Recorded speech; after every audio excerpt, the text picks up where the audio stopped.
I've been invisible for 823 days. Tomorrow, I'll break my own rule. The alarm screams at 5 a.m. in my queen's apartment, a studio so small I can touch both walls from the center of the room. I silence it with practiced efficiency, muscle memory carved from 2 years of identical mornings. The ritual begins before my eyes fully open. Feet on cold linoleum, shuffle to the bathroom mirror, confront the ghost I've become. Isla Martinson, 26 years old, literature degree gathering dust somewhere in the back of my mind. This woman staring back isn't her, can't be her. That girl believed in poetry, in the transformative power of words, in beauty as rebellion. This woman knows better. My hands reach for the elastic band on the sink, hair first. Always hair first. I gather the dark strands, longer than I remember, past my shoulders now, and twist them into submission. The bun pulls so tight my scalp protests, a dull ache settling at the base of my skull. Good. Pain keeps me focused. Pain reminds me why this matters. The clothes come next. Gray cotton shirt 3 sizes too large, shapeless and forgiving in all the wrong ways. Black pants with an elastic waist, the kind elderly women wear to garden. Comfortable, they say in stores. Practical. What they mean is invisible. What they mean is safe. Last, the glasses. Clear frames, plain glass, absolutely unnecessary. My vision is 20/20, has been my whole life. But these frames create distance, a barrier between the world and the woman underneath. Intellectual, people assume, serious, untouchable. The woman in the mirror is a stranger I've carefully constructed, a fortress of fabric and constraint. My phone vibrates on the counter. Not a call, I never get calls this early, but a notification. Mount Sinai Hospital, payment overdue, $4,200. The number might as well be 4 million. I don't open the message, already know what it says. Same thing it said last week, last month. Every month since Dad's diagnosis. Stage 4 pancreatic cancer doesn't care about payment plans. Doesn't care that his daughter works 70 hours a week and still can't keep up. Doesn't care that every shift at the Valenti mansion is another day I swallow my pride and become nothing. The voicemail light blinks. I press play. Gad's voice fills the tiny bathroom, weak but trying so hard to sound strong. Hey, sweetheart. Just checking in. Don't worry about the bills, okay? I'm feeling better, really. The new treatment, well, the doctors are optimistic. You just take care of yourself. Love you, kiddo. Lies. Kind lies, but lies nonetheless. Robert Martinson, former construction foreman, built half the buildings in Brooklyn with his bare hands. Now he can barely lift a glass of water, and he's lying to protect me. Still trying to be the dad who fixed everything, who made the monsters under the bed disappear with a joke and a hug. I delete the message before the tears can start. Crying ruins the makeup I haven't put on yet. Crying makes you visible. The bag by the door catches my eye. My work bag, sensible and black and boring. But underneath the spare uniform and the book I pretend I'll read on the subway, there's tissue paper. Expensive tissue paper wrapped around something I spent 3 months saving for. The red dress. I saw it in a boutique window 4 months ago, walking home from the mansion through Manhattan because I'd missed the last express train. Crimson silk that seemed to glow under the streetlights. Fitted bodice, knee-length skirt, elegant neckline that suggested everything without showing anything. The kind of dress that makes you stand taller just looking at it. $340. I counted out the cash at the register like a bank robber. Money scraped together $450 at a time from packed lunches instead of the deli, from walking instead of the subway, from saying no to every single thing that wasn't absolutely necessary. Haven doesn't know I bought it. My best friend, my only friend really, who keeps trying to drag me back into the land of the living. She'd have questions. Questions I don't want to answer, because tomorrow night, tonight technically, since it's already Friday, I have a date. First one in 2 years. Preston something, a friend of Haven's boyfriend's coworker. The kind of 6 degrees of separation setup that happens when your social circle has shrunk to one person who refuses to let you disappear completely. She showed me his photo last week. Nice smile, stable job in marketing, normal, safe, everything I should want. The problem: his apartment is uptown, my apartment is in Queens, and our 8 p.m. reservation is in Manhattan. 43 minutes on a good subway day, an hour and a half when the MTA decides to test my sanity. The solution? Change at the mansion. Dominic Valenti always leaves by 7, without fail. 2 years of observation has taught me his schedule better than he probably knows it himself. The mansion will be empty. I'll have the staff bathroom, privacy, time to transform from ghost to woman and back again before anyone notices. One night, just one night to remember what it feels like to be seen. Then back to invisible, back to safe. The subway ride to Westchester is packed even this early. Bodies pressed together in that particular Manhattan intimacy that's somehow more isolating than solitude. I stand near the door, making myself small, eyes on my phone screen showing nothing, seeing everything in my peripheral vision. 2 years of practice has made me very good at not being looked at. A woman bumps into me, doesn't apologize. A man's briefcase hits my shin. No one notices. I'm a shadow, a placeholder, exactly what I've trained myself to be. The train lurches. I grab the pole, keep my balance, keep my eyes down. Around me, people scroll through phones, read newspapers, exist in their own worlds. I could disappear right now and no one would notice until my stop, when they'd need the space I'm occupying. 2 years ago, this would have hurt. Now it's comfort, safety in anonymity.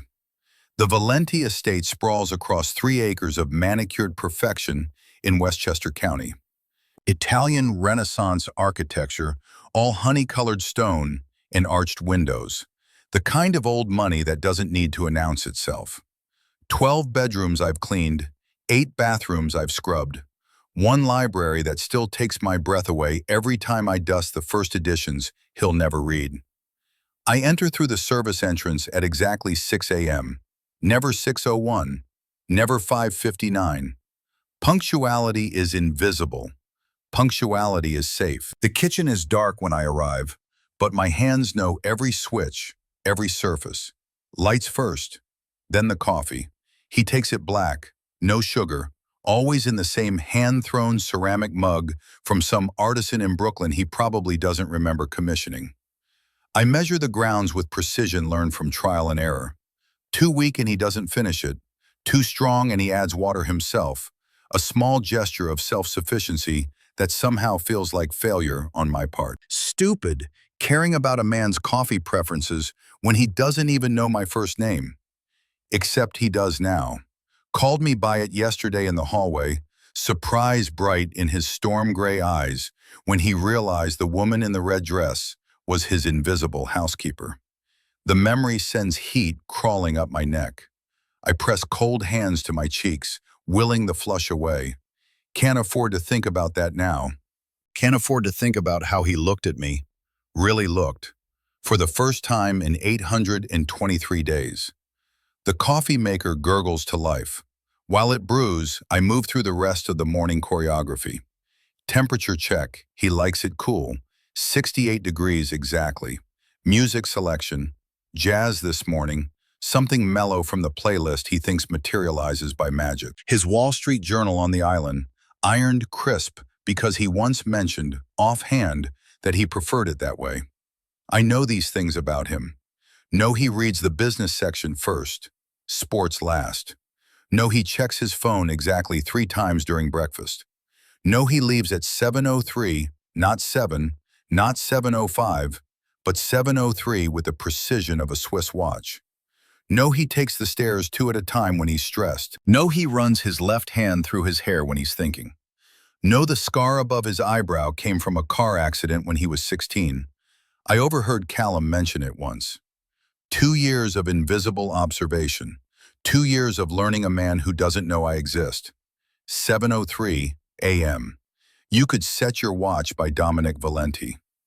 I hear his footsteps on the marble staircase, that particular cadence I'd recognize in my sleep. Confident, unhurried, the footsteps of a man who's never had to rush for anything because the world rearranges itself around him.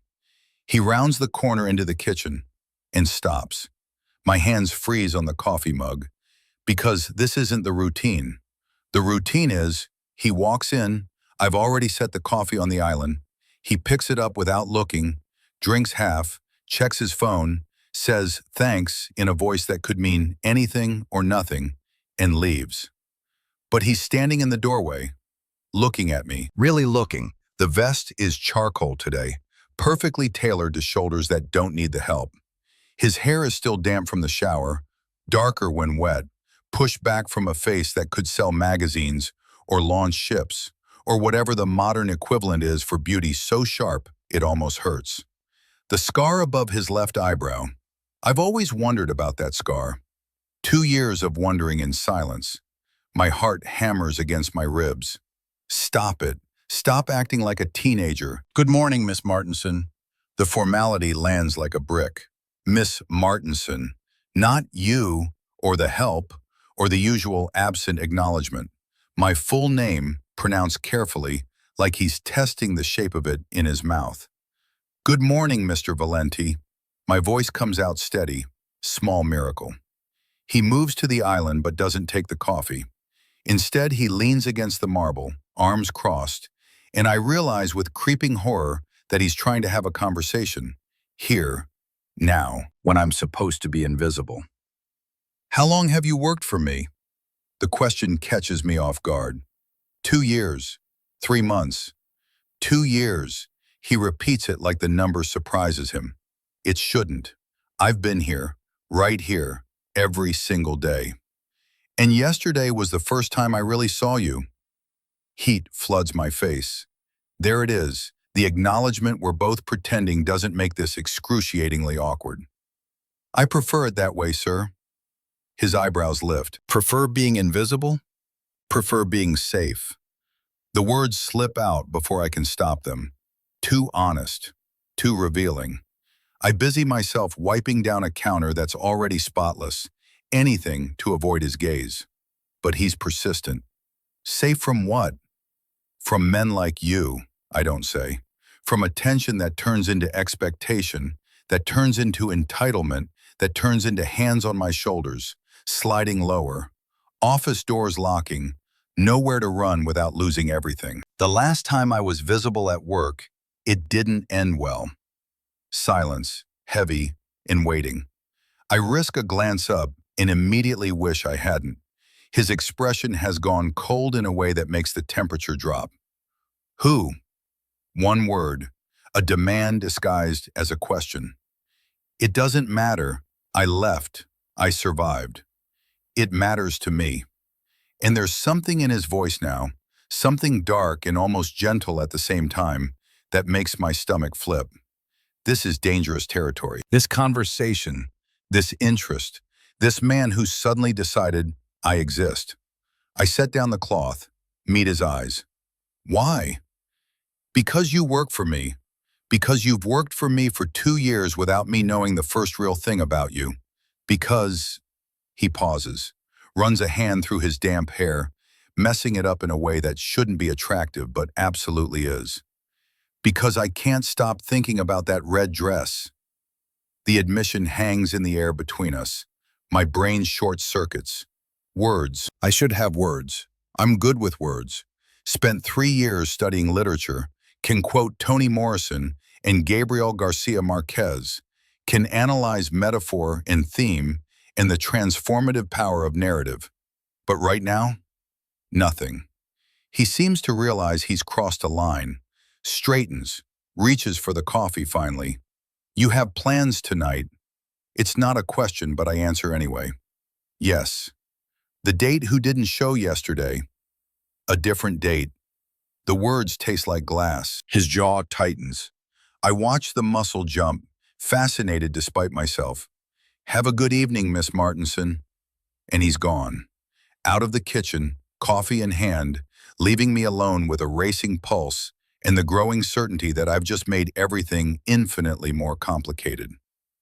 Callum Brennan finds me 20 minutes later, polishing silverware that doesn't need polishing. The head of security is a wall of a man, 6'3" of Irish-American muscle with silver threading through his dark hair and eyes that miss nothing.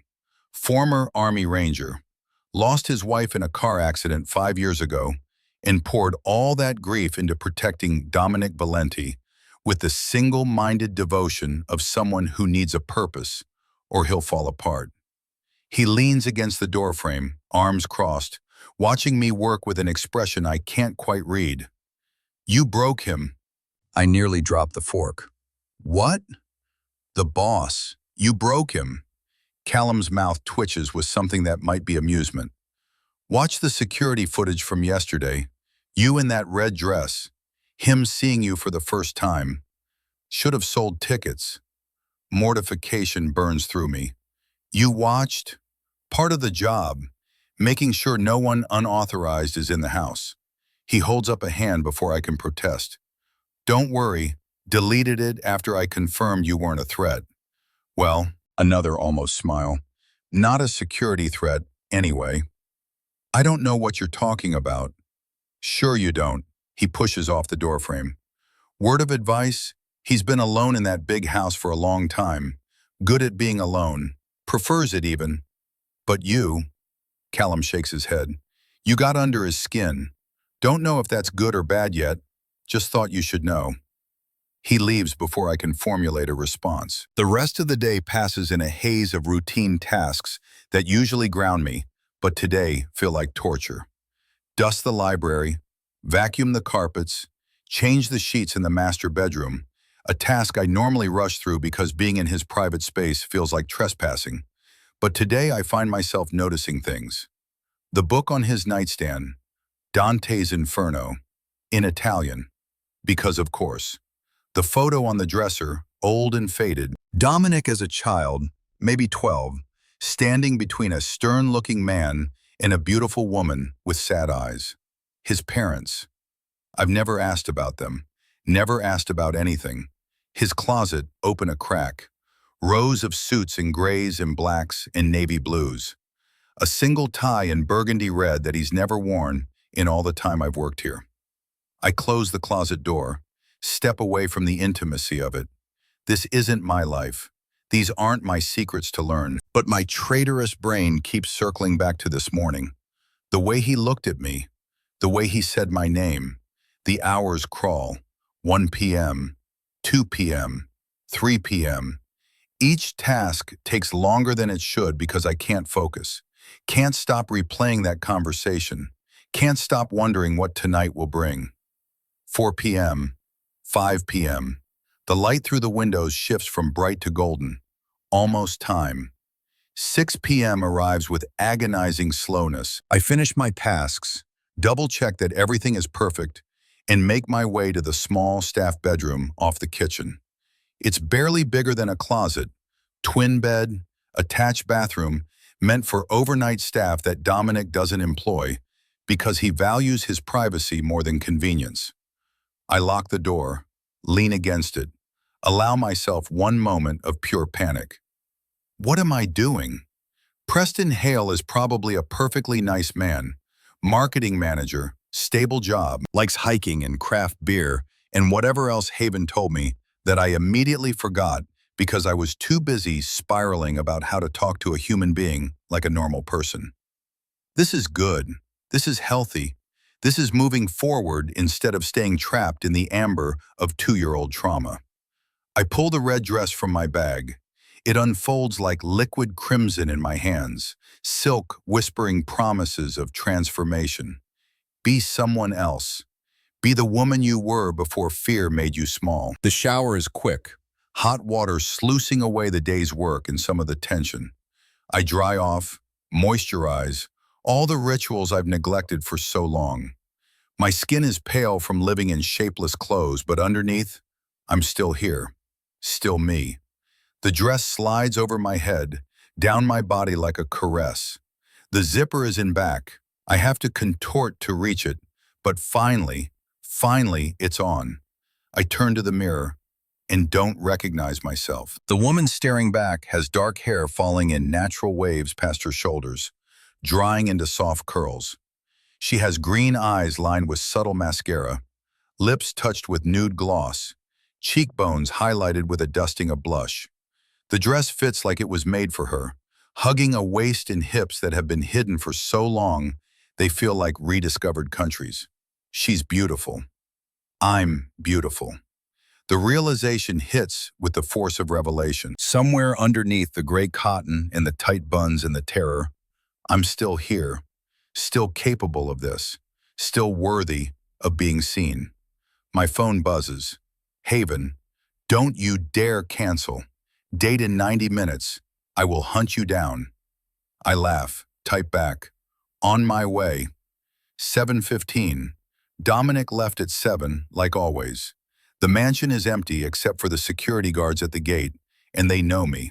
Won't question me leaving. I slip on the black heels, borrowed from Haven because I don't own any, and grab the small clutch with my phone, ID, lipstick, everything a woman needs for a night out.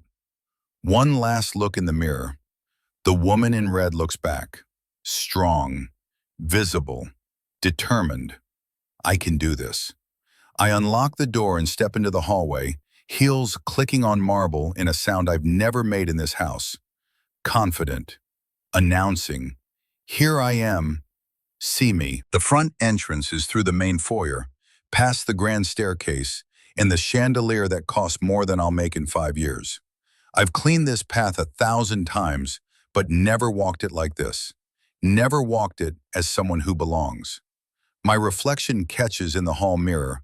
I pause, just for a second, just to remember this moment, this feeling of possibility. Then I keep walking, turn the corner toward the door, and freeze, because Dominic Valenti is standing at the bottom of the stairs, in a tuxedo, looking at me like I punched all the air from his lungs.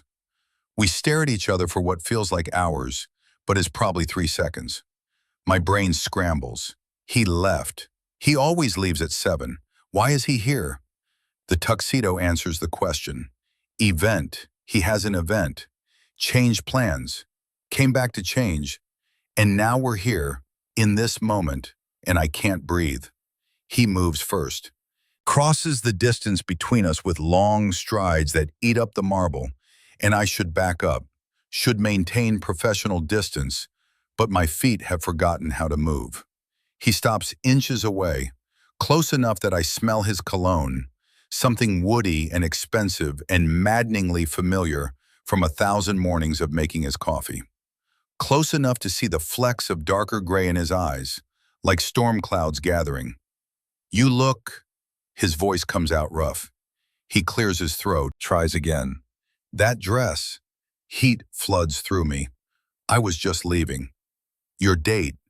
Yes. Preston. He says the name like it tastes wrong in his mouth. I blink. How did you... I asked Haven. The admission should alarm me. Instead, it does something else entirely. Something warm and dangerous that I absolutely cannot afford to feel. That's... I search for the word. Inappropriate, invasive, thrilling. Why? His hand comes up, hovers near my face like he wants to touch but doesn't quite dare. Because I've been blind for 2 years, and now that I can see, I find I can't look away. The words land like an earthquake. My pulse hammers in my throat. This is my boss. This is Dominic Valenti.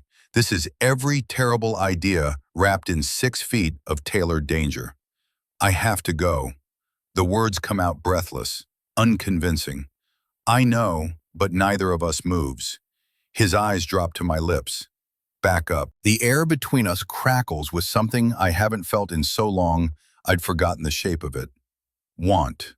Pure, undiluted, absolutely impossible want. My phone buzzes in the clutch. The sound breaks whatever spell we're under. I step back. He lets me, but I see his hand flex, like he's forcing himself not to reach for me. Enjoy your evening, Miss Martinson. The formality is a kindness, A return to safe ground.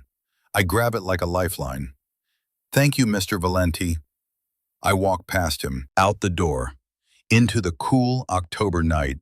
I don't look back, can't look back, because if I do, I'll see something in his eyes that will make me turn around. And I can't afford that, can't afford him. The Uber arrives 3 minutes later. I slide into the back seat, give the driver the restaurant address, and watch the mansion disappear behind me. My hands are shaking. The restaurant is exactly as Haven described. Mid-level nice, good food, romantic lighting without being cliché. I arrive at 7:50, 10 minutes early because punctuality is so ingrained, I can't turn it off, even when I want to. The hostess seats me at a table for two by the window, brings water, smiles with professional warmth. I check my phone. 7:58, 8 p.m., the appointed time. 8:15, I order wine I don't drink. 8:30, the pitying looks from the waitstaff begin. 8:45, my phone buzzes. Preston, sorry babe, something came up. Rain check? I stare at the message, read it 3 times. The rage builds slowly, a wave gathering force. Something came up. Rain check. Babe. I type back. Don't contact me again. Delete his number. Block him. The wine sits untouched. The candle on the table gutters. Around me, couples laugh and eat and exist in their coupled universes. And here I sit, alone. In a red dress I saved 3 months to afford, stood up by a man who couldn't even bother to cancel before I left my house. The humiliation tastes like copper. I signal the waitress. Just the wine, please. She nods with that particular kindness reserved for the obviously abandoned. Brings the check. I pay cash. Leave a generous tip because it's not her fault. My life is a joke. Outside, the October air bites. I pull out my phone to call an Uber. Isla. I know his voice before I turn. Dominic leans against a black BMW parked at the curb, arms crossed, still in the tuxedo, watching me with an expression I can't quite decipher. What are you doing here? The question comes out sharper than intended. I was in the area. The lie is so blatant it's almost funny. No, you weren't. He pushes off the car, walks toward me with that predatory grace that probably makes enemies soil themselves. You're right, I wasn't. Then why? Because I couldn't stop thinking about you walking into that restaurant, sitting down, waiting. He's close now, too close, not close enough. And I wanted to make sure that if he didn't show, you wouldn't be alone. Something in my chest cracks. That's inappropriate, invasive, completely crossing every professional boundary. All of the above. I know. He doesn't sound remotely apologetic. Have dinner with me. The request, demand, catches me completely off guard. What? You're dressed. I'm hungry. The night doesn't have to be a complete waste. His eyes hold mine. No expectations, no strings, just food and conversation. I promise not to let you go home alone. I should say no, should call that Uber, should run from this man and whatever dangerous gravity he's exerting. Instead, I hear myself say, where? His smile is small, devastating. You'll see. The restaurant Dominic takes me to isn't on any list I've ever seen. No neon sign, no valet stand, just a brass plaque beside an unmarked door in Midtown that reads, Lombardi's, established 1952. Old money, the kind that doesn't advertise. Inside, the world shifts into something out of a different era. Dark wood paneling, white tablecloths crisp enough to cut, a handful of tables, maybe 10 total, each occupied by people who look like they own senators. The maitre d' sees Dominic and straightens, recognition flashing across his face. Mr. Valenti, your usual table is ready. No reservation, no call ahead, just ready, like the universe rearranges itself around him as a matter of course. We're led to a corner booth, half hidden by a privacy screen of carved mahogany. Garden lights twinkle through the window, illuminating what must be an interior courtyard. Beautiful, intimate, absolutely not where I should be with my boss.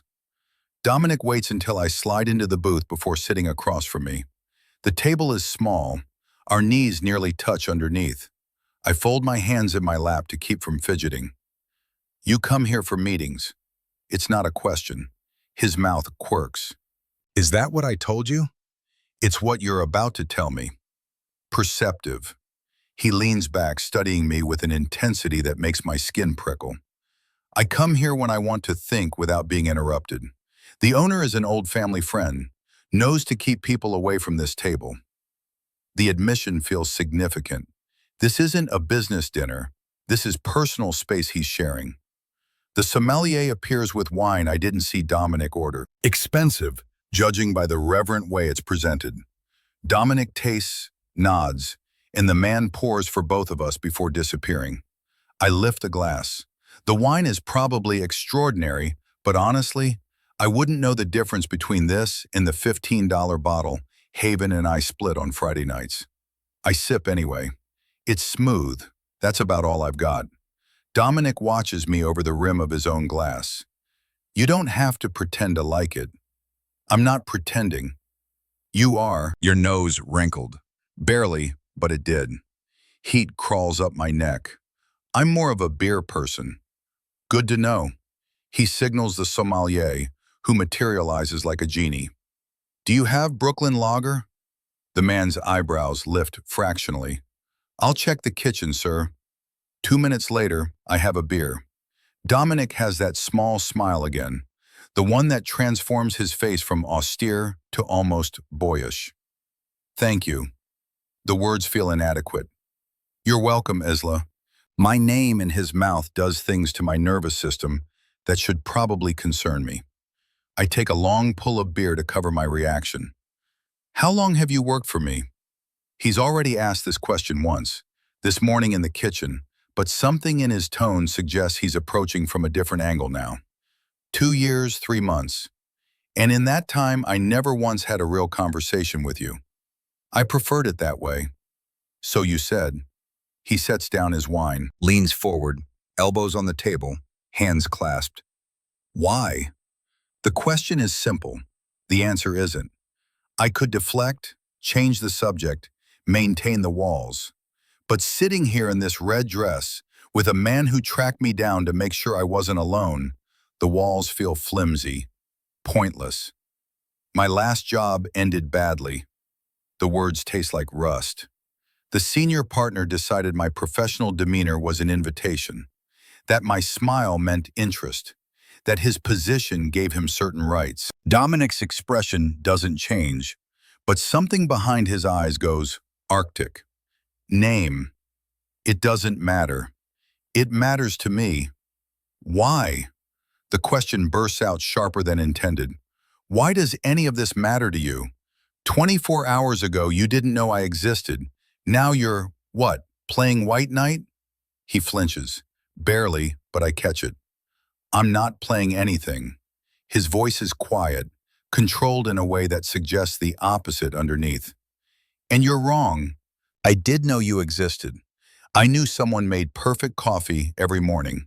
Knew someone adjusted the temperature without being asked.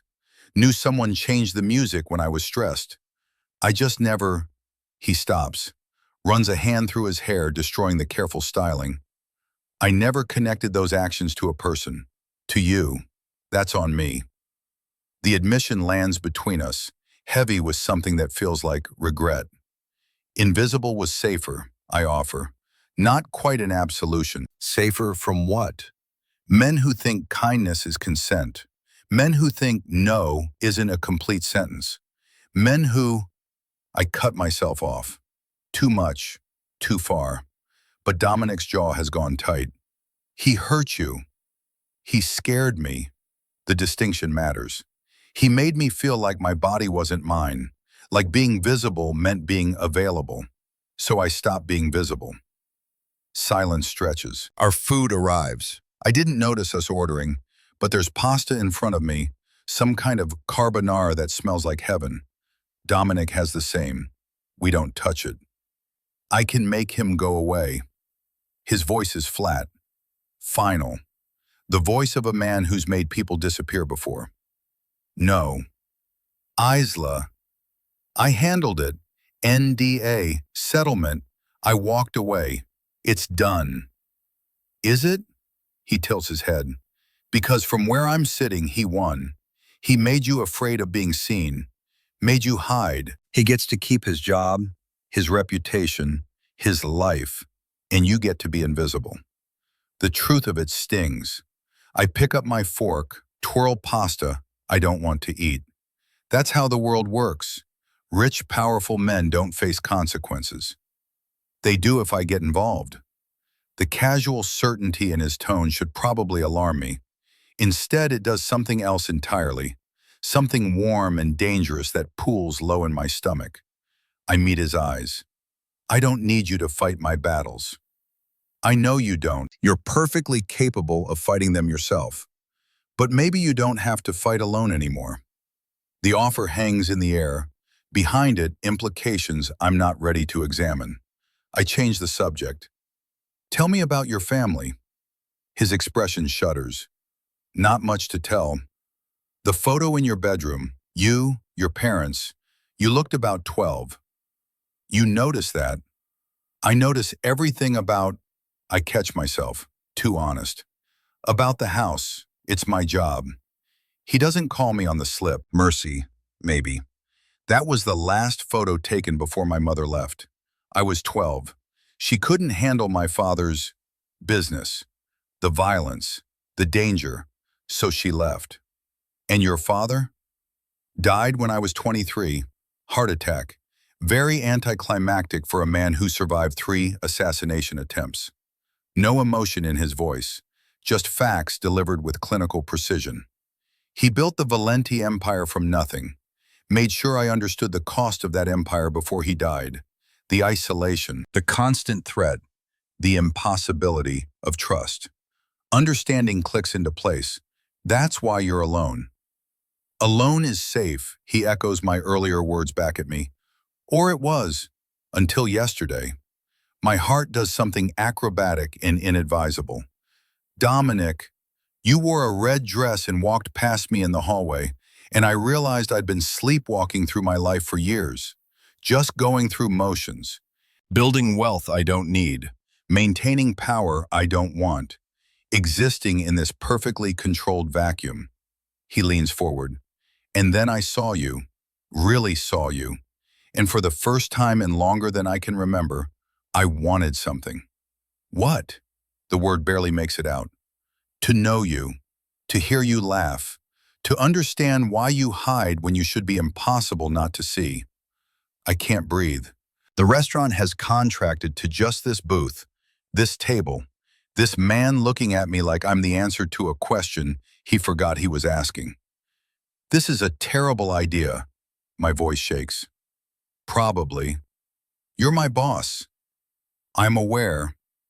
I could lose everything. Not if I have anything to say about it. He reaches across the table. His hand hovers near mine, not quite touching, giving me the choice.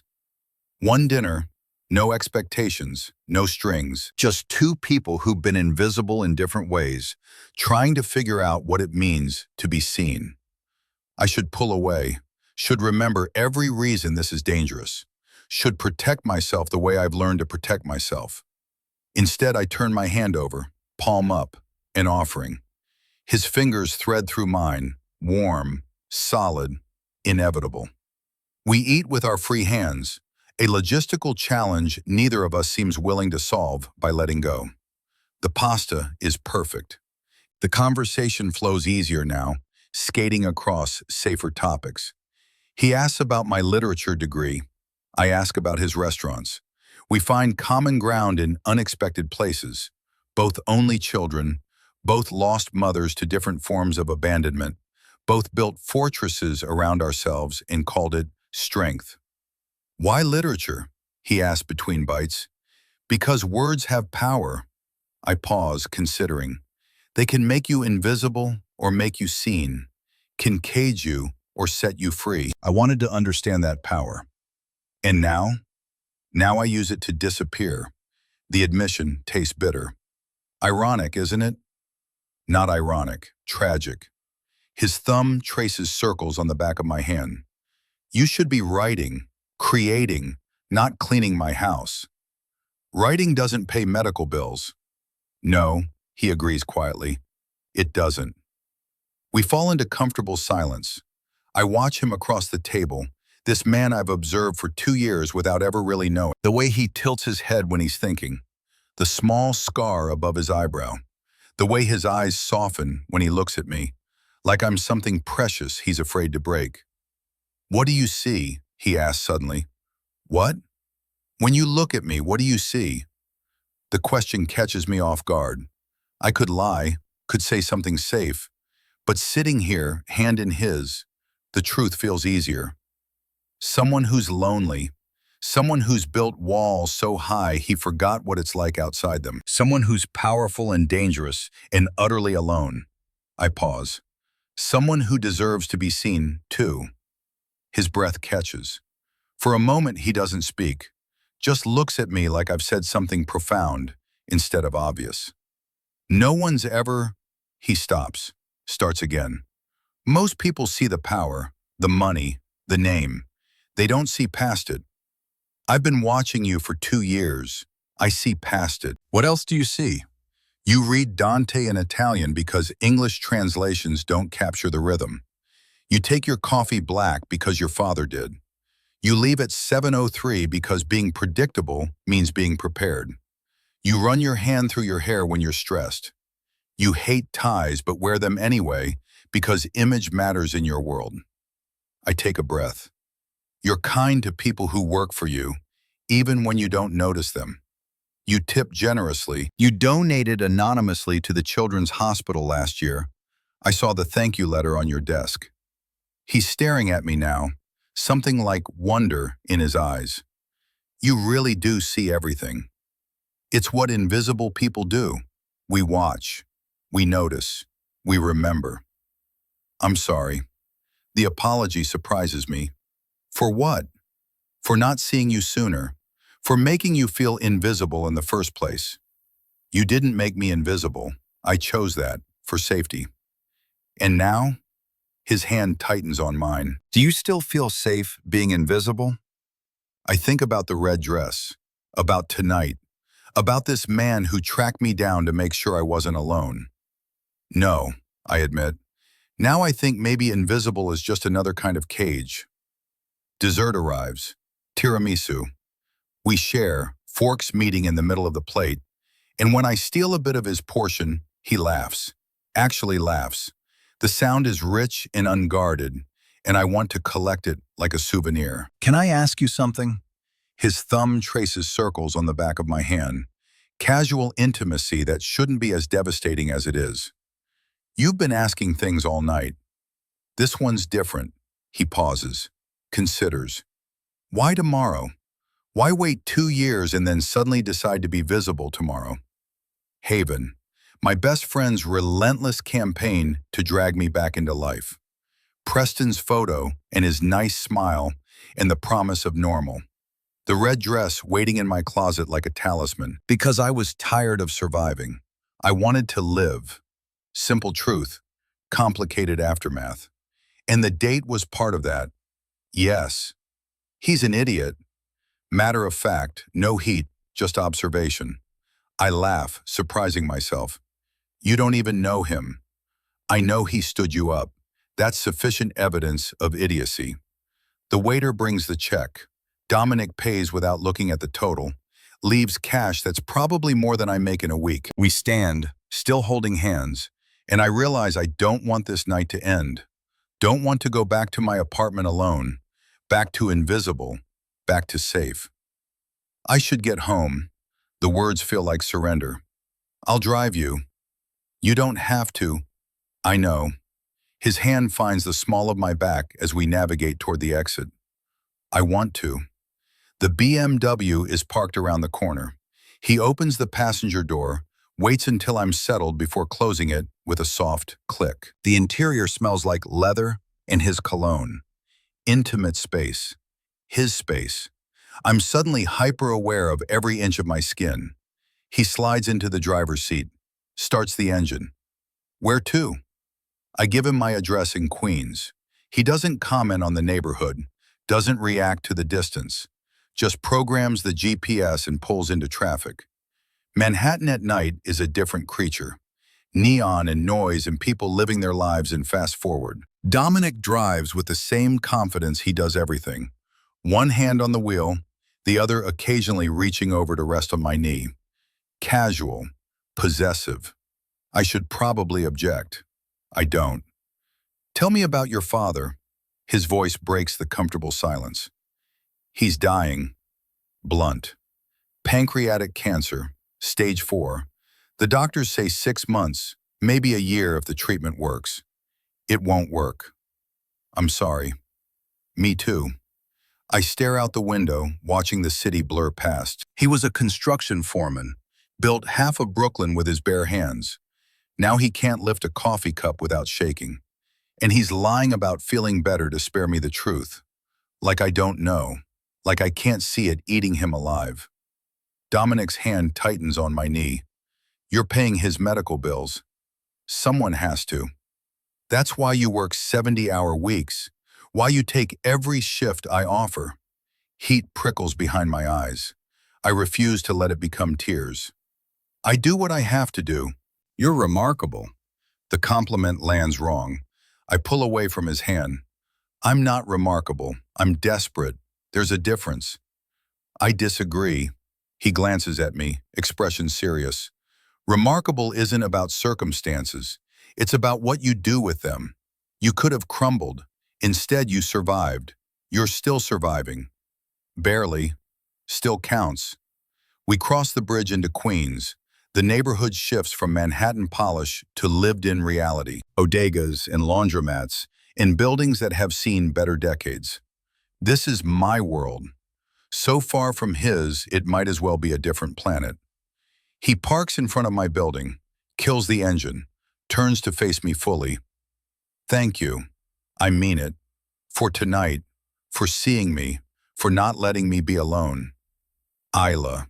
His hand comes up, cups my face, thumb brushing my cheekbone. This isn't charity. This isn't me being nice. I'm being selfish. Because now that I've seen you, I can't unsee you, and I don't want to.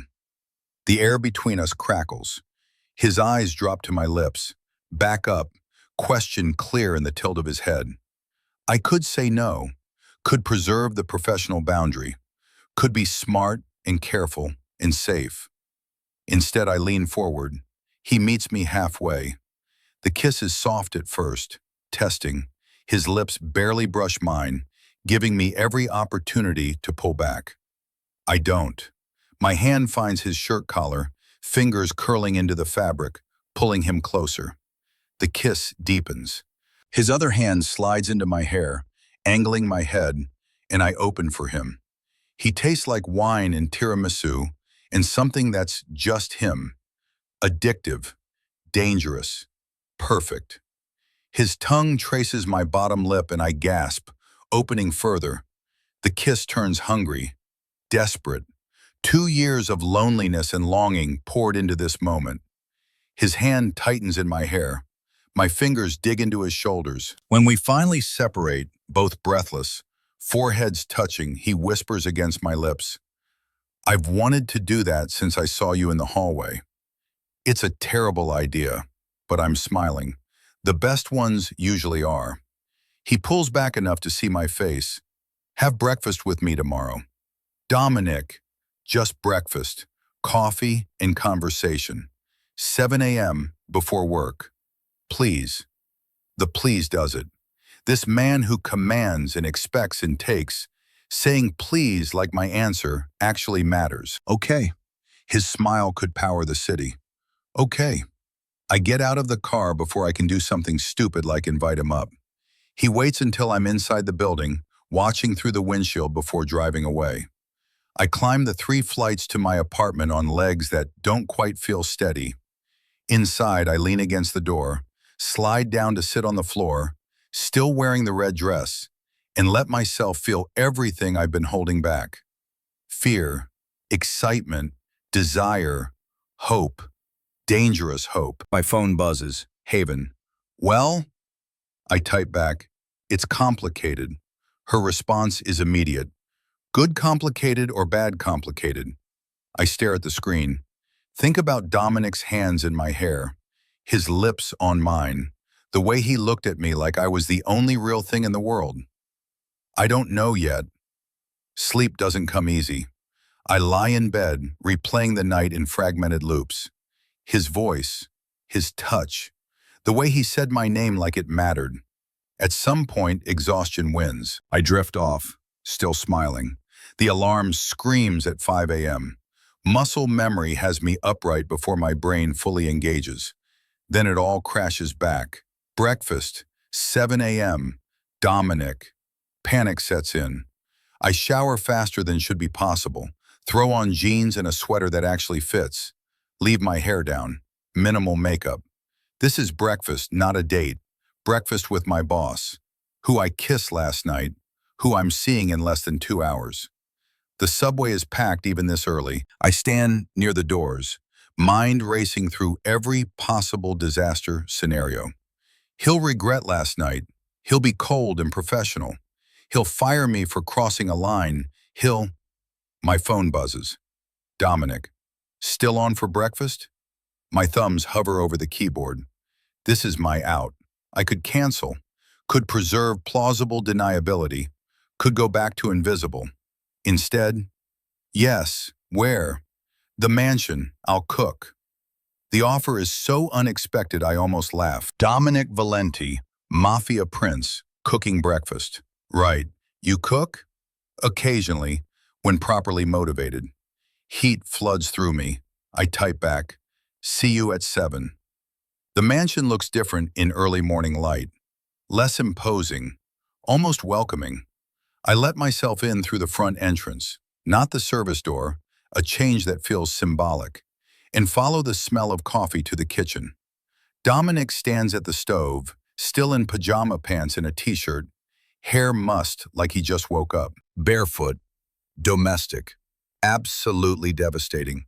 He turns when I enter, smiles. Good morning. Morning. I hover in the doorway, suddenly uncertain.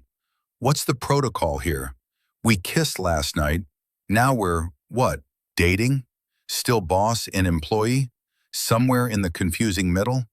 He solves the problem by crossing to me, dropping a quick kiss on my forehead like it's the most natural thing in the world. Coffee? Please. He pours 2 mugs, hands me one. Our fingers brush. Electricity sparks. I'm making omelets. Preferences? You're serious about cooking. Did you think I was joking? I thought you had people for that. I do. You. His grin is boyish. But you're off duty this morning. Sit. Let me impress you with my mediocre culinary skills. I perch on a stool at the island, watching him work. He's competent, efficient, clearly done this before. Eggs, cheese, peppers, mushrooms. The omelet comes together quickly, plated with the same precision he applies to everything. It's delicious. I tell him so. Don't sound so surprised. He's sitting next to me now, close enough that our knees touch. I'm not surprised. I'm impressed. There's a difference. We eat in comfortable silence. The morning light streams through the windows, painting everything gold. This moment feels stolen, sacred, like we're existing in a bubble outside normal rules. I have a proposition. Dominic sets down his fork. My stomach flips. What kind of proposition?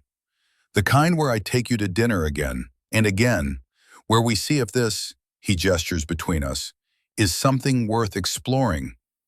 I still work for you. So quit. I nearly choke on my coffee. What? Quit. I'll match your salary plus benefits. You can focus on finishing your degree, spend time with your father, not have to worry about money. The offer is generous, insane, completely unacceptable. No, his eyebrows lift. No, I'm not a charity case. I don't need you to save me. I'm not trying to save you. Frustration bleeds into his tone. I'm trying to remove the power imbalance so we can explore this without ethical complications. And if it doesn't work out, then what? I've quit my job, taken your money, and I'm left with nothing. You think I'd leave you with nothing? I think I don't know you well enough to trust you won't. The words come out harsher than intended, but I don't take them back. His expression shuts down. Fair enough. Silence stretches. Uncomfortable now. I've hurt him. Didn't mean to, but the damage is done. I should go. I stand, suddenly desperate to escape. Thank you for breakfast. Isla, wait! But I'm already moving, grabbing my bag, heading for the door.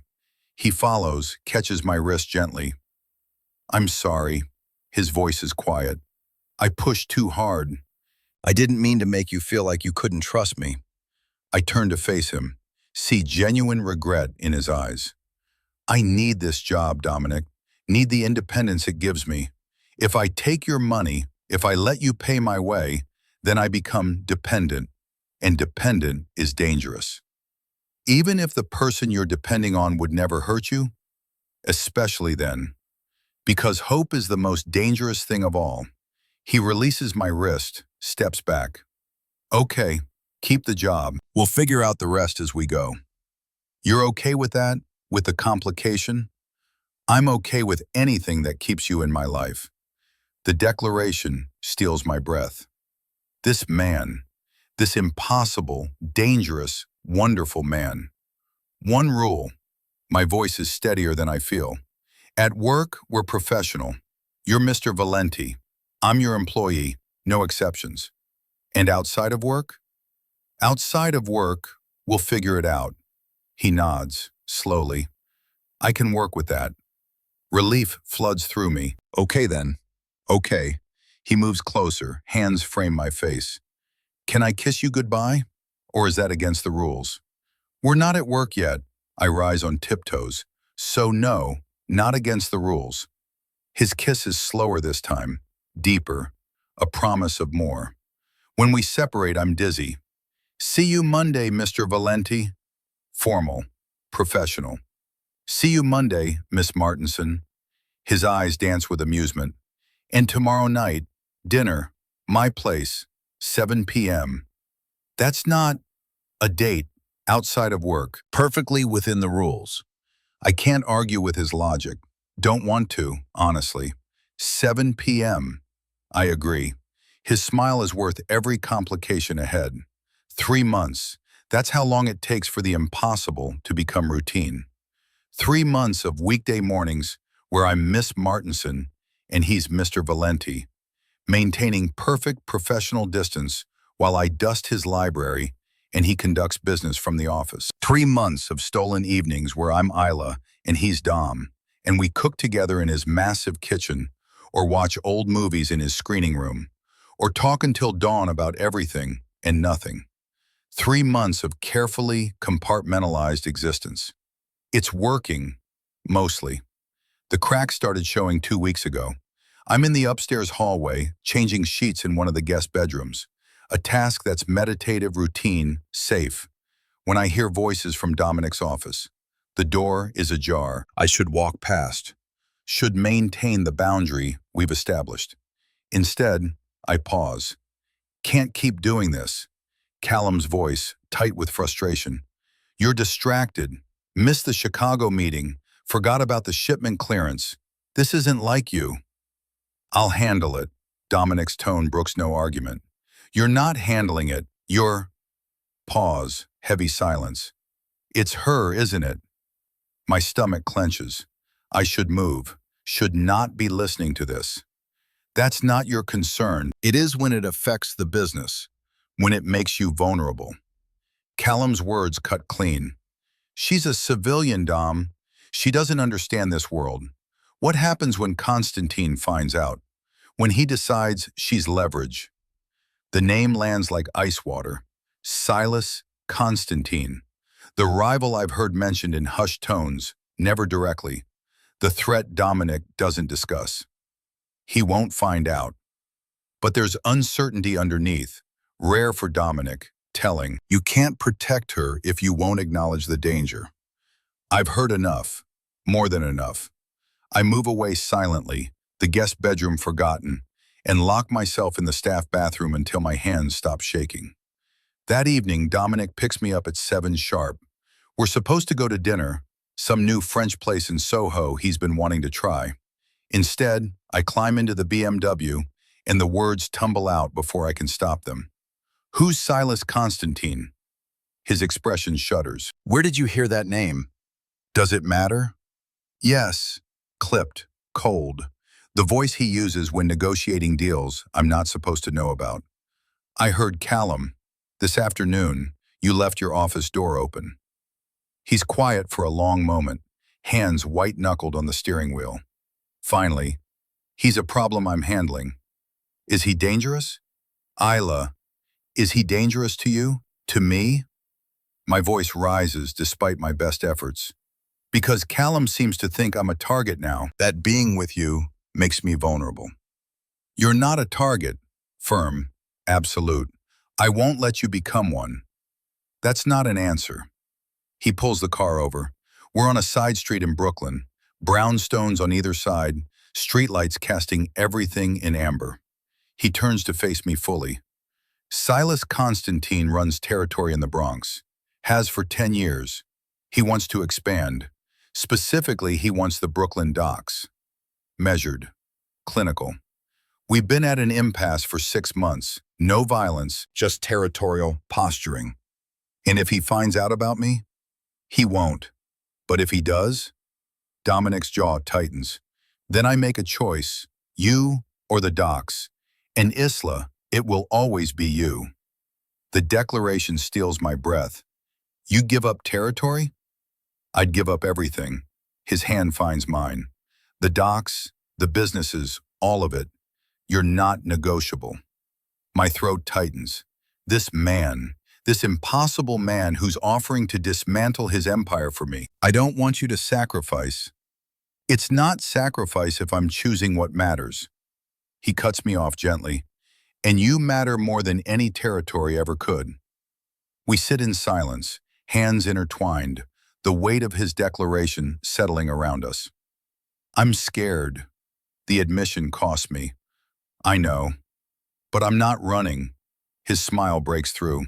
I know that too. 2 days later, Constantine finds out. The message comes through Callum. Constantine wants a meeting, wants to discuss terms, wants to see the woman worth territorial concessions.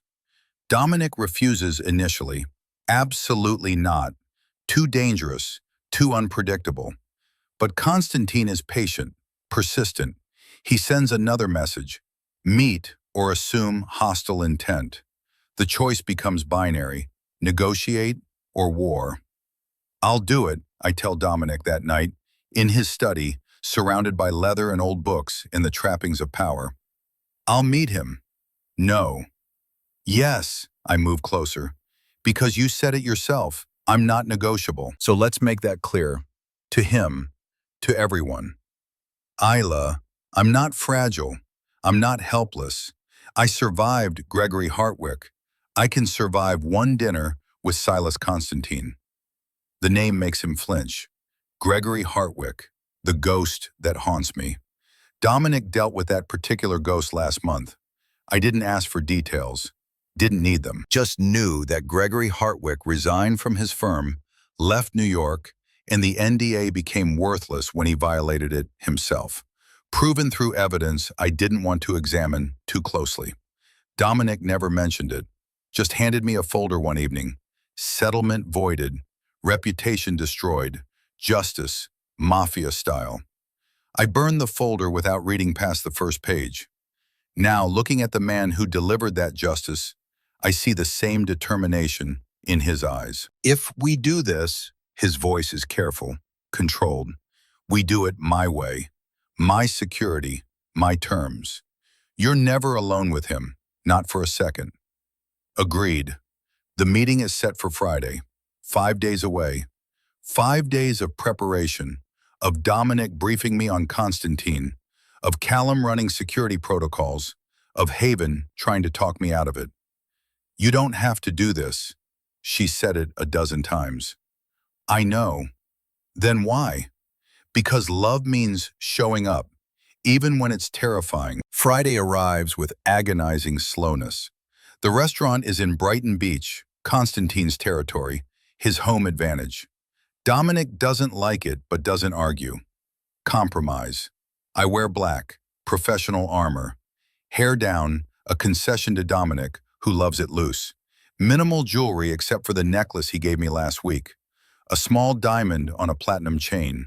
Understated, expensive, his. In the car, his hand finds mine. You can still back out. So can you.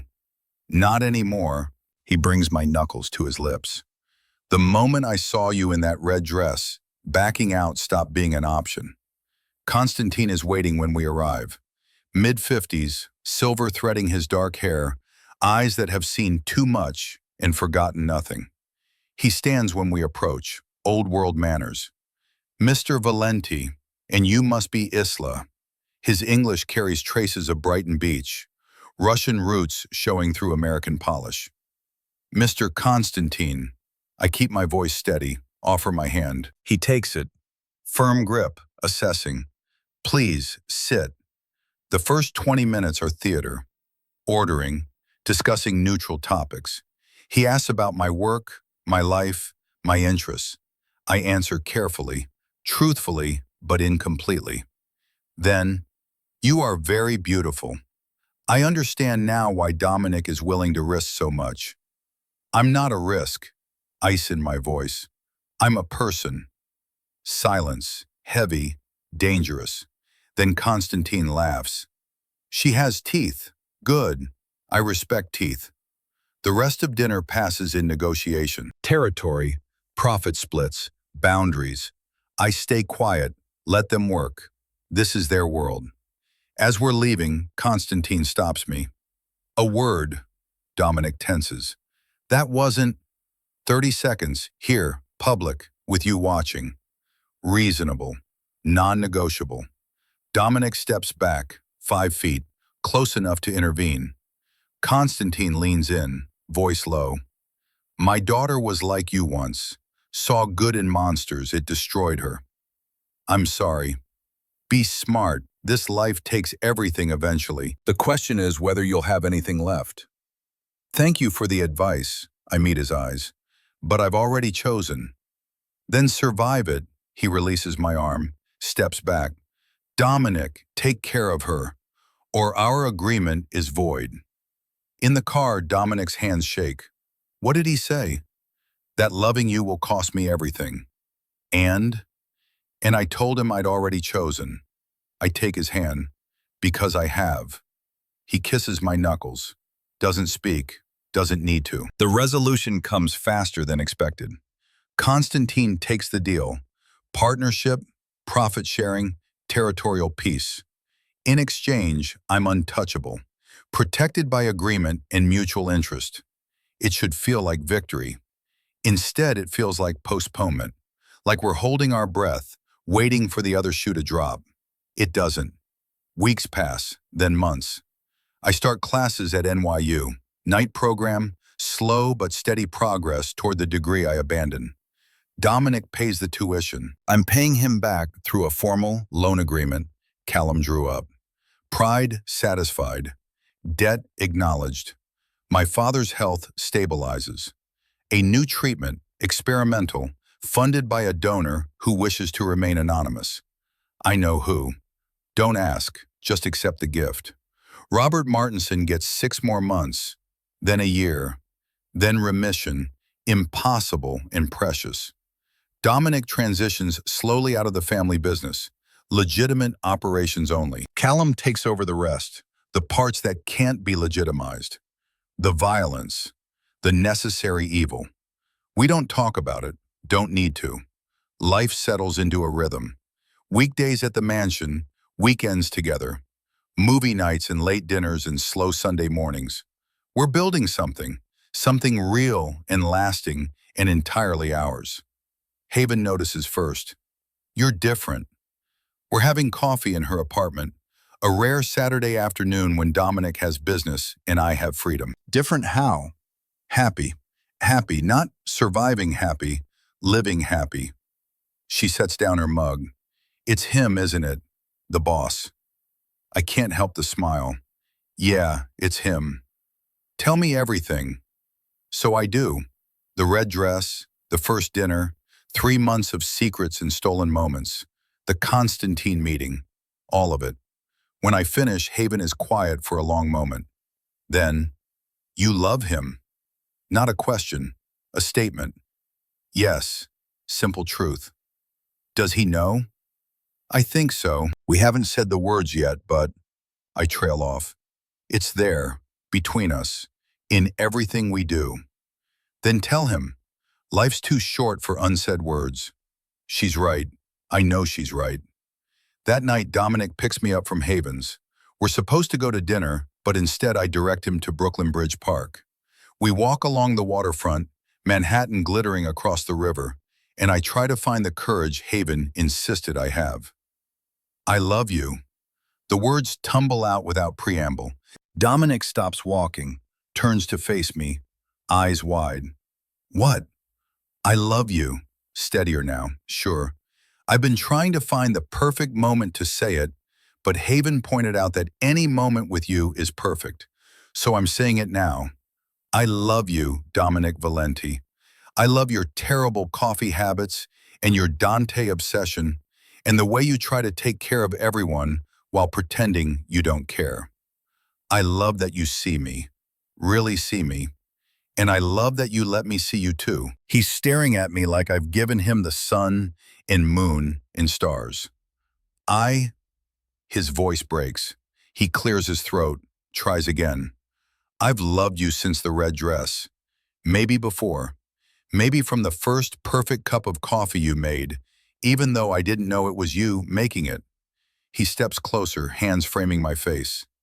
I love you, Isla. So much it terrifies me. So much I'd burn the world down to keep you safe. I know. I rise on tiptoes. I know. The kiss is different this time. Not hungry or desperate. Sweet. Tender. A promise. When we separate, he rests his forehead against mine. Move in with me. What? Move in. To the mansion.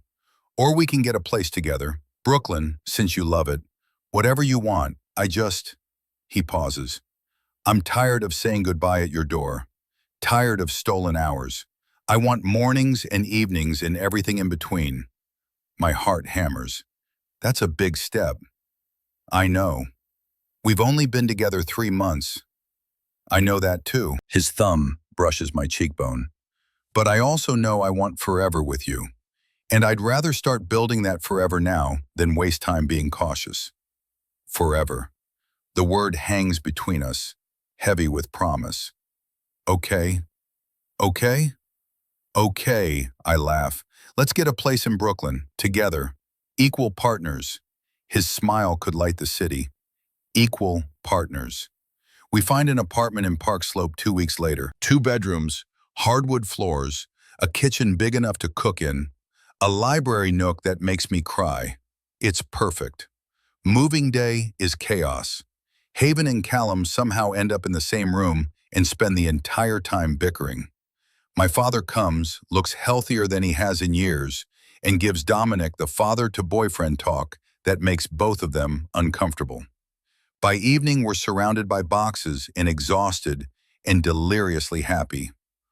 Home, Dominic says, looking around our apartment. Our home. Home. I agree. Life continues. I finish my degree. Dominic legitimizes more of his businesses.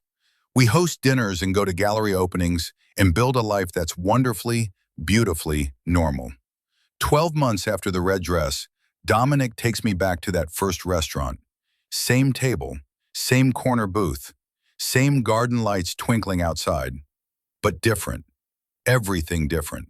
Dessert arrives, tiramisu, our tradition, and underneath the plate, a small red velvet box. My heart stops.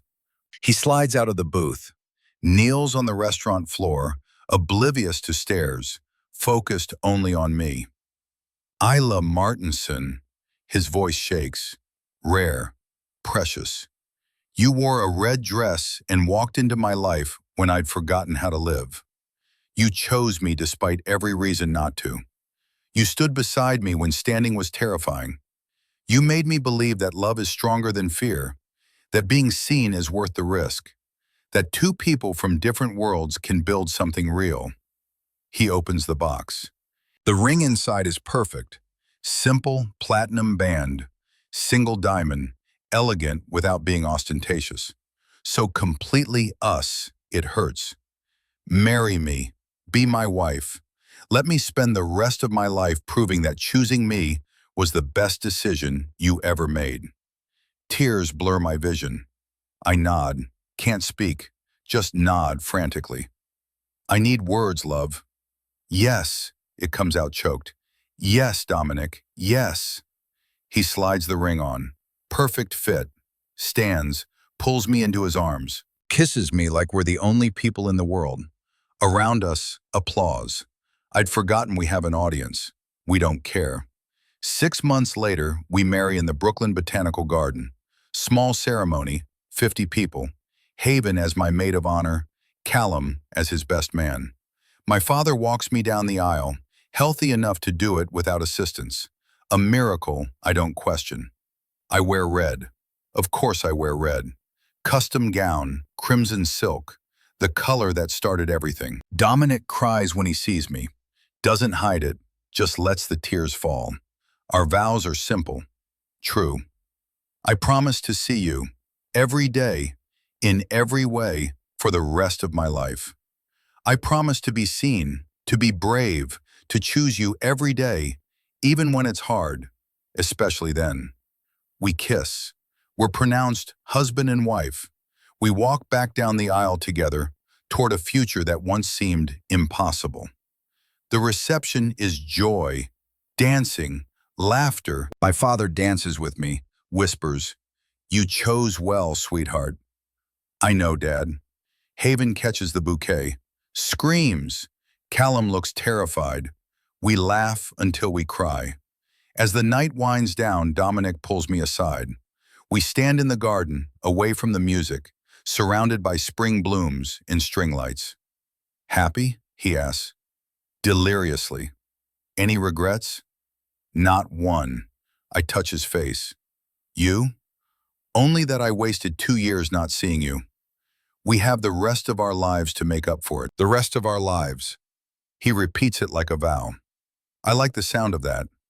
We kiss in the garden, husband and wife, visible and chosen, and entirely, impossibly in love. 2 years later, I graduate NYU with honors. Dominic sits front row, applauding like I've won the Nobel Prize. My father is there too, cancer-free for 18 months and counting.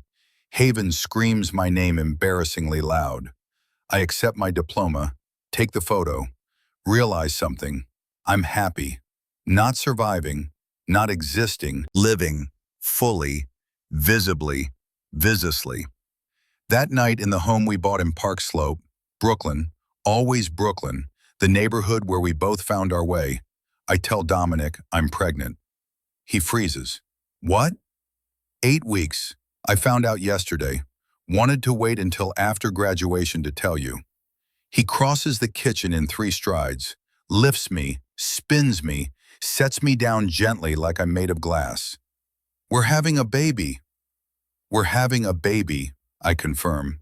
His hands frame my face. I love you. So much it scares me sometimes. I know. I love you too. Red? He asks. Boy or girl? We're painting the nursery red, right? I laugh. Obviously. We stand in our kitchen, in our home, planning our future. The future that started with a red dress and a man who finally learned to see. Outside, Brooklyn pulses with life. Inside, we're creating our own. Visible. Chosen. Loved. The red dress hangs in our closet. I wear it sometimes, for anniversaries and special occasions. Each time, Dominic looks at me the same way he did that first night, like I've stolen his breath, his heart, his every defense. Still your favorite color? I tease. Still my favorite everything, he corrects. And in the quiet moments, when fear tries to creep back in, fear that this is too good, too perfect, too fragile, I remember Constantine's warning. This life will take everything eventually. But looking at my husband, at the life we built, at the future growing inside me, I realize he was wrong. This life didn't take everything. It gave me everything I didn't know I needed. A man who sees me, a love worth fighting for, a courage I didn't know I possessed. And all it cost was the fear that kept me invisible. Worth it. Every terrifying, beautiful moment, worth it completely. We chose each other. We chose to be seen. We chose love over safety, presence over hiding, truth over comfort. And we lived happily, not ever after, because life doesn't work that way, but happily enough, visibly enough, together enough, forever in red.